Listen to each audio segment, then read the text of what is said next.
కాంగ్రెస్ ప్రభుత్వం వచ్చి మరి వారు కూడా ఇదే విధంగా వాగ్దానం చేసి 2 సంవత్సరాలు కూడా ఇప్పటివరకు కూడా ఏ స్థానిక సమస్య మీద కూడా పట్టించుకోలేనట్టుగా కాంగ్రెస్ ప్రభుత్వం వారి యొక్క ప్రజాప్రతినిధులు.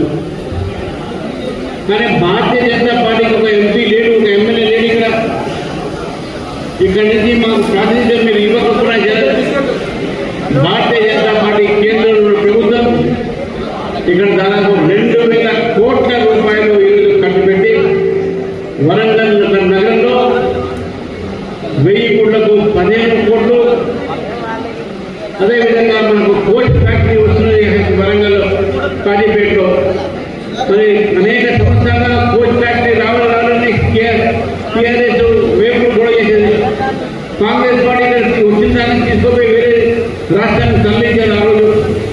కానీ భారతీయ జనతా పార్టీ ప్రభుత్వం వచ్చిన తర్వాత ఆధునికమైనటువంటి ఒక ఏదైతే ఇక్కడ కోచ్ ఫ్యాక్టరీ తీసుకోవడం జరిగిందో అది కేవలం నరేంద్ర మోదీ గారి వల్ల అయిందని చెప్పి ఒక విషయాన్ని మేము తెలియజేస్తున్నాం మిత్రులారా.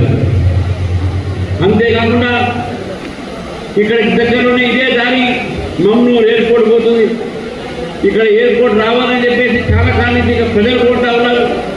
మరి త్వరలోనే ఆ ఒక శంకుస్థాపన మార్చిలో నరేంద్ర మోదీ గారు ఇక్కడ చేయబోతున్నారని చెప్పేసి కూడా అక్కడ విషయాలు తెలుస్తూ ఉన్నాయి.